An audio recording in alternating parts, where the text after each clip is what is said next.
This is John Kaiser in Vancouver, May 26, 2018 at the Metals Investor Forum.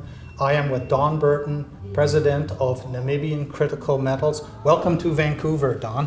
Thank you very much, John. I followed your company for the last decade since you've started to acquire the land, the Lofdal project in Namibia. You delivered a very high grade, not a high grade, a very high enriched heavy rare earth deposit, the Area 4, and did a PEA on it, and it flew at the time, but rare earth prices have come back to levels where they are now. You're awaiting title from the government to proceed with further metallurgical work. It was all about dysprosium and terbium, which are linked to the magnets that are in all these hybrid and electric vehicles. But the metal the rare earth that's most abundant is yttrium, which is quite cheap, $3.50 a kilo. If it went up tenfold, which would surprise everybody because there's no apparent reason for it to do so, what would it do to the value of the PEA? Well, the value, as you say, it's highly skewed towards the heavies in the distribution. So at the time of the PEA, over 95% of the value was in terbium, dysprosium, and yttrium.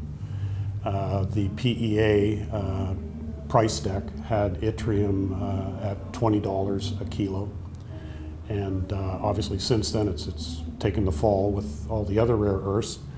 It wasn't the highest value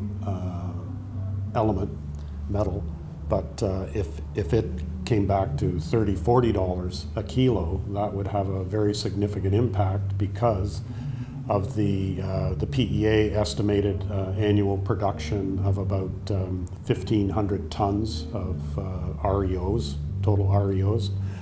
Of that 1,500 tons, 1,200 tons of it is yttrium, because the mineral we deal with there, we only have one rare earth mineral that we need to be processing, and that's xenotime, which is an yttrium phosphate. So it's always been known that the yttrium was going to be very high, but there was very little interest compared to, as you say, the interest that was in dysprosium terbium for the permanent magnets. And then yttrium fell off when the phosphors turned to LEDs. So nobody's paying attention to yttrium, that's for sure. Well, the reason I'm interested in yttrium is it's the most likely of the three metals in a new technology called a solid state electrolyte within a magnesium ion battery that could make that holy grail of the battery industry, the magnesium ion battery, a reality. But that's 10 years away. Late last year, you made a strategic decision to branch out beyond the Lofdal rare earth project. You decided to stick with Namibia because you had a good presence in the country, good relations with everybody. You acquired the portfolio of Namibia Gecko, which includes the Kunini project, which is next door to what is emerging as a very significant new cobalt copper deposit, with cobalt as the primary metal to be produced. And of course, cobalt is the key ingredient in the lithium ion battery. China is making very big investments in lithium around the world. They're determined to be 100% electric vehicle fleet by 2025, not so much because they care about global warming, about which they're the biggest contributor to it. Half their electricity comes from coal and is going to continue to do so, but they're really eager to get away from oil dependency. They could switch to magnesium ion battery because they're also the biggest producer of magnesium and a yttrium, not a problem for them. But for now, everybody is stuck with the Congo problem. 60% plus comes from Congo. The country is unstable. There's Ebola's making a comeback in there. So this project is very important. On your side of the land package, you are to the west of Celsius's Opuwo project. You have two targets in there. One is to find something similar to what Opuwo has, which is 4 or 5 meter thick sulfidic shale horizon that's fairly continuous, straightforward to delineate. But the other is a more complex target of higher grade lithology cross-cutting structures that aren't just 0.1 to 0.15% cobalt, but a lot higher. Can you describe why you think you may have a richer cobalt resource on your project area? Yeah, the one thing we do understand about Celsius's 112 million ton deposit is that it's a hydrothermal system, and we know that because the potassium in particular has been completely sucked out of the rock. So it's a characteristic signature of fluids having moved through there and stripped that out. So hydrothermal systems, the reason we're very keen on the ground we have south of that stratobound horizon is because there's indications on the ground from the rocks that we can see, which are often we can't see the rocks, they're undercover, but there's enough evidence there that our senior geologist and the geologist who made that cobalt discovery, he's convinced there's a huge hydrothermal system there, and he's saying that because he sees the potassium depletion in the rocks that he can sample.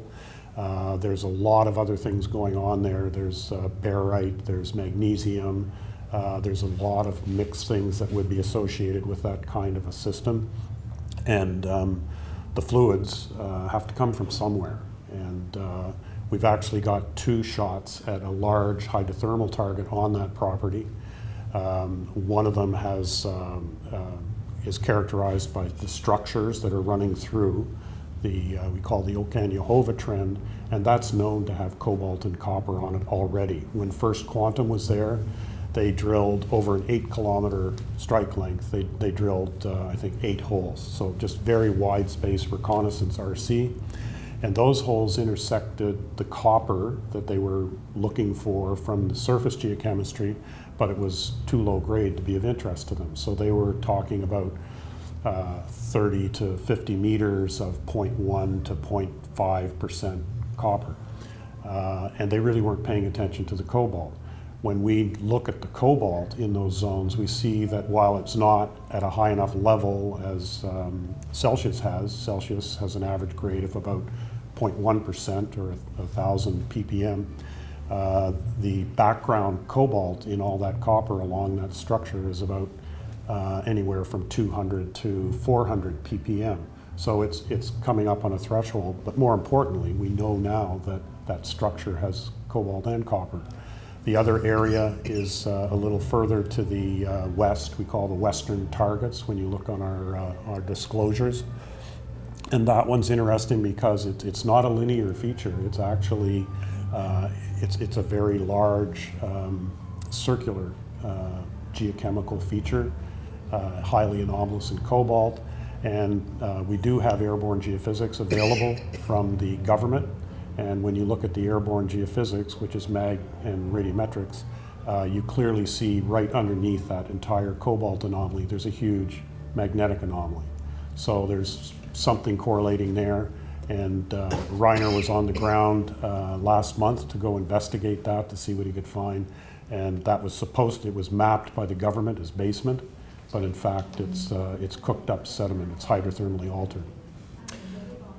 The interesting thing about the Opuwo project is this bed of mineralization has been folded a bit and it repeats, and what they've outlined is 10% of what they have on their property area. This hydrothermal center area, has it been tectonically disturbed since the mineralization event happened, so that when you start drilling, you're going to be dealing with structures in that are offset and fragmented? Or is it relatively intact so that when you start getting into it and you tag and confirm there are these higher grade structures there, it'll be fairly easy to delineate?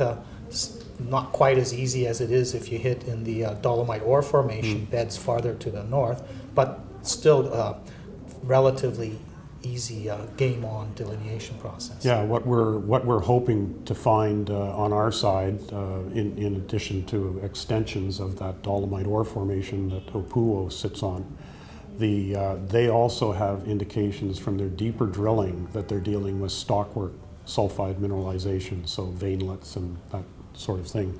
So a stockwork system would in fact, we would expect that to be a concentrated area. It's not going to be a stretched out structural lineament or following a channelway with fluids moving everything out. That should be in situ, just as a massive sulfide deposit when it finally erupts. If it doesn't erupt, then you have the stockwork zone underneath it all the time. So that kind of mineralization would make a very tidy type of deposit to discover. And we have a shot at that in the early days of actually identifying something like that, because we're just about to fly the first airborne electromagnetic survey over this entire area, which comprises about 670 square kilometers. So it truly is district scale opportunity. And the airborne EM, while we have government mag radiometrics, that's not telling you much about the sulfide mineralization. So we're hoping the electromagnetics will tell us where the sulfides are, what the quality, the tenure of the sulfides, so is it a really good conductor or a weak conductor? All that information will come out of the airborne, which will be finished the end of June. So an exciting 6 months coming up. I'm in Vancouver, and I've been talking to Don. Don, thank you very much. Thanks, John.